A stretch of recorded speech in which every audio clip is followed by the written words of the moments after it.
In section number 7, we're going to make the front end accessible via the internet. In the last section, we created a service for the front end, but the problem is that that service was private. So once again, if I get the service, you see that the front end only has a cluster IP service assigned to it and no external IP. So how are we going to do that? There is a concept in Kubernetes called Ingress controllers. And the awesome thing about Ingress controllers is that you can have a single point of entry, which is a single load balancer, and you can run multiple services behind it. And each one of these services will have multiple pods. So this is very powerful.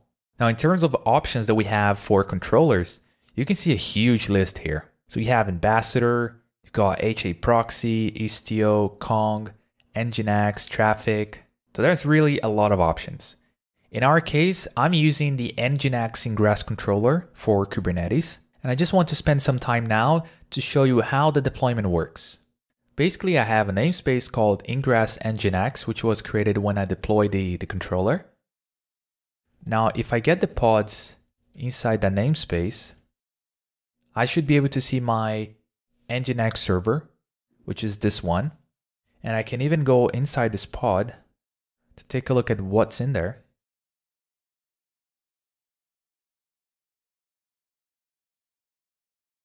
And we can see the Nginx conf. And it's just a massive Nginx configuration file. And right now, we can't see much here because we don't have any ingress configured. But once we configure an ingress for our front end, we should be able to see something here in this file. So I'll leave it at that. Let's go back. Now I think I have an Nginx server running, fine, but how does the traffic get to it? If I get the services in that namespace, there is a load balancer service, which is called Nginx or Ingress Nginx controller. And even though it has a cluster IP, it also has an external IP. And this is the load balancer that was deployed in my AWS account. So if I want to access my Nginx server, I basically just go through this load balancer. Let's deploy the front-end ingress now, and then I'll explain how does the traffic get to you from your computer all the way to the front-end pod. In the front-end folder, K8, I'm going to create a file called ingress.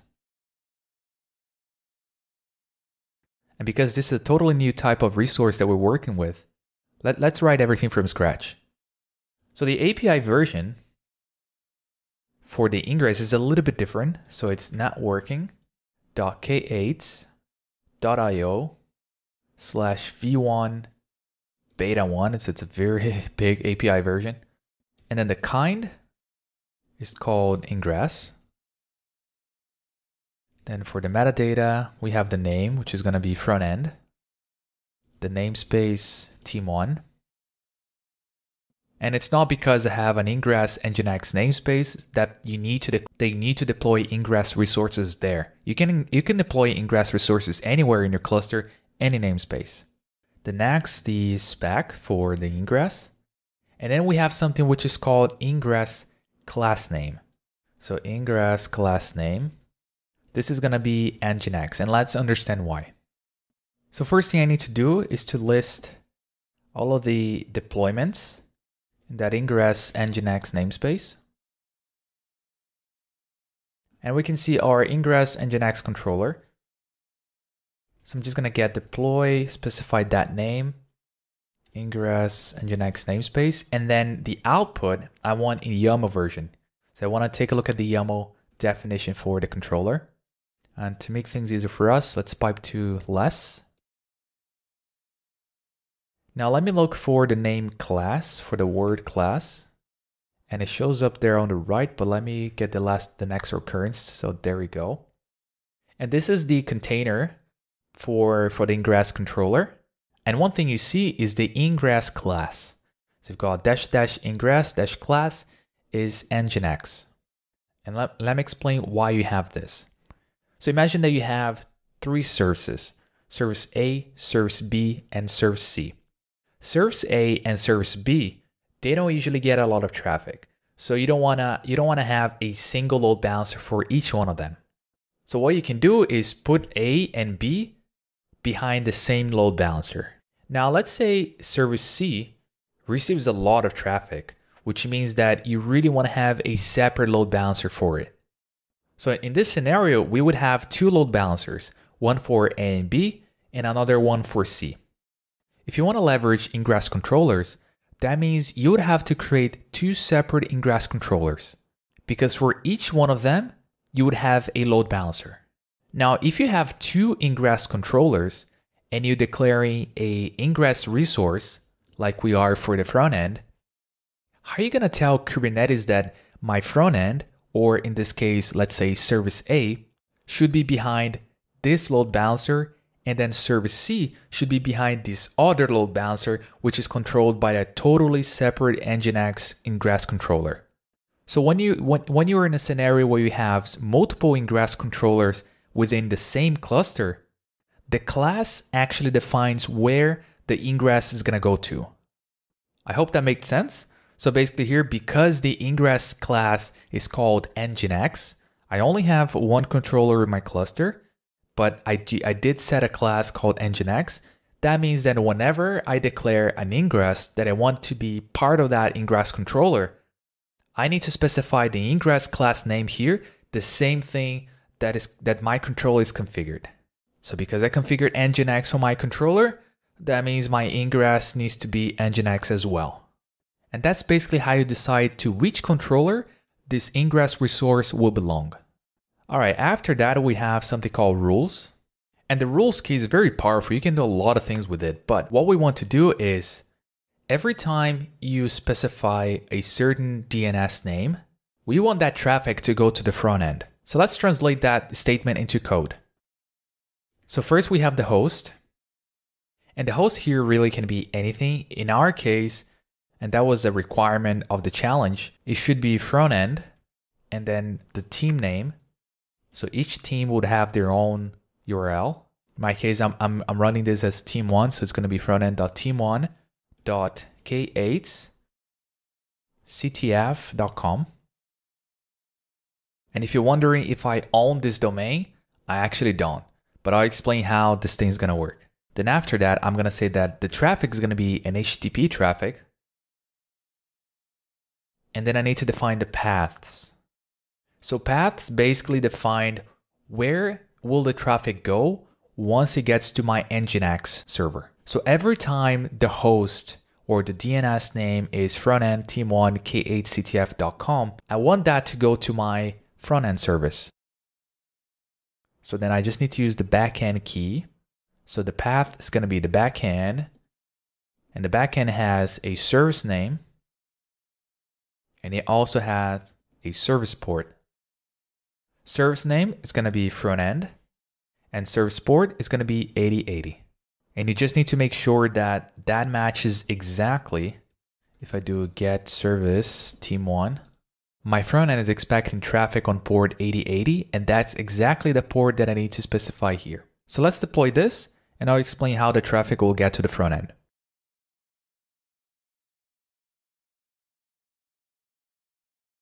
Okay, great. So we created an ingress resource, and I can do get ingress team1.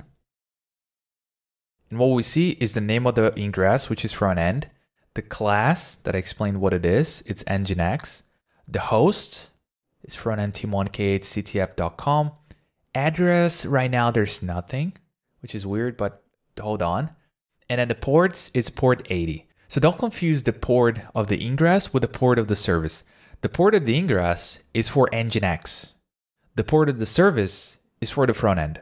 So even though we declare it 8080, we actually see 80 here because that's the port of this Nginx server, not the front end.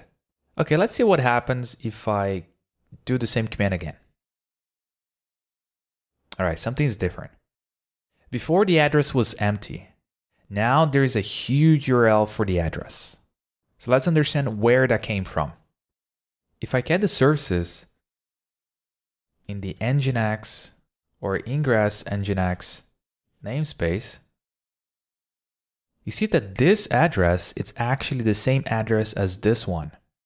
And this is the address for the Ingress controller.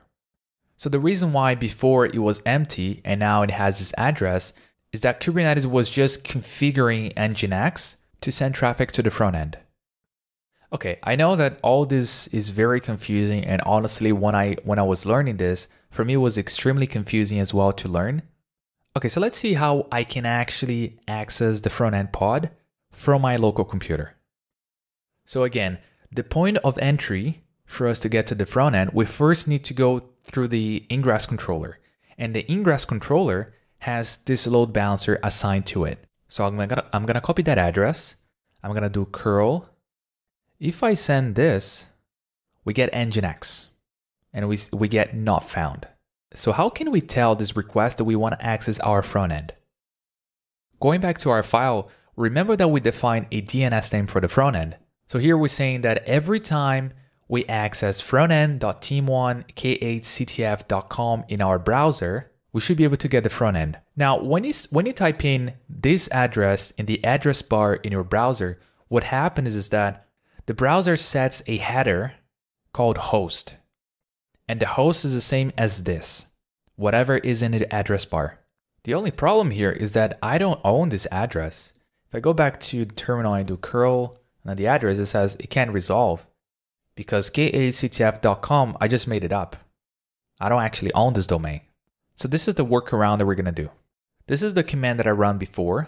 And again, if I run that, it says not found. So we need to tell the load balancer that we're actually looking for the front end. And just for us to connect the dots, remember when you put the address in the address bar, a header is set. And that header is called host. And that's exactly what we're going to be doing. So we're going to specify a header for curl. So dash uppercase H. So this is setting a header. And that header name is called host, like this. And the value of that header needs to be this address that actually I made it up. It doesn't exist. But that doesn't matter because curl is actually going to send a request to the load balancer, which does exist and it does resolve. But the only thing is that we're setting a header which is called host, and that the value is this address here. Now let's see what happens when I do that. All right, we got something different. So we didn't get not found, we actually got some HTML. And this is exactly the HTML that is being served by our front end. So let's take a step back and go from the beginning. First, when I send a request to the load balancer, I'm sending a request to port 80. And if I do get service, ingress Nginx, we have the load balancer assigned to the Nginx controller listening on port 80. So this first part of the request means that I'm sending this request to the Nginx controller. Now let's get the pod.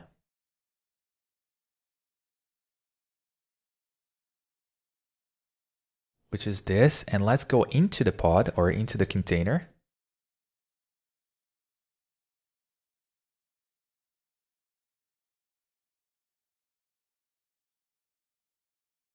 And what we're going to be doing is to take a look at nginx-conf. And because this file is quite big, I'm just going to look for front end. And there we have it.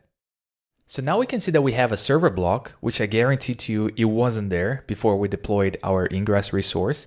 This was added after we deployed our Ingress resource. And what we have here is basically that every time the request comes to Nginx and the host header is set to frontend team1k8ctf.com, the traffic will go to my service. You can even see the service being defined here. So service name is frontend and the service port is 8080. And that's how the traffic gets to my front-end service from Nginx. So I access the load balancer, traffic comes to Nginx, Nginx takes a look at the server block, which is defined for the front end. The host header matches because I'm typing in frontend team1k8ctf.com. And then what Nginx does next is it proxies the traffic all the way to the front-end service. And then once the traffic gets to the front-end service, that's an easy one. From there, it just goes to the pod. And so basically every time you declare an ingress of class Nginx, in my case, because that's how my controller is configured. So every time I declare an ingress with the class Nginx, a new server block is going to be added automatically to my Nginx server. And that's how I'm able to access multiple services with the same load balancer. Now we're able to access the front end from my terminal using curl like this. Where's the command again? This one. But how can we access in the browser? Because again, this doesn't exist. So this is a little hack, and please don't really do this. This is just, for learning purposes, just so you can understand as much as possible of how this thing works. But what we can do here as a hack is to get the address of the load balancer and dig it up to find out the address. So we've got two addresses here. We can get any one of them. So let's get the first one, 3 dot something. And for my computer to resolve this URL, frontend team1k@ctf.com, into this IP address, I can simply add this IP address to the host file. So I can do sudo vim hosts, and then I can just add that IP address and paste the front end DNS name. So now if I save this, and then in my browser, I can simply paste this URL, and that's gonna take us to the front end. And so let's just try to log in. So John D and foo. And this is our TODO application. Now it's just one more thing before I finish this video, just to explain how this could work in a production environment. So again, don't change the host file like I did just to be able to access your application on Kubernetes, because this is not scalable at all. What you should really do is get a domain. So in this case, I could have taken k8ctf.com. So buy a domain and then use a DNS provider like Route 53 from Amazon or Google DNS, etc. And then create a CNAME record for this in this case, or whatever your service URL should be, and point that to the load balancer, which belongs to the Nginx controller. So that's really the approach you should take when configuring multiple services running on Kubernetes.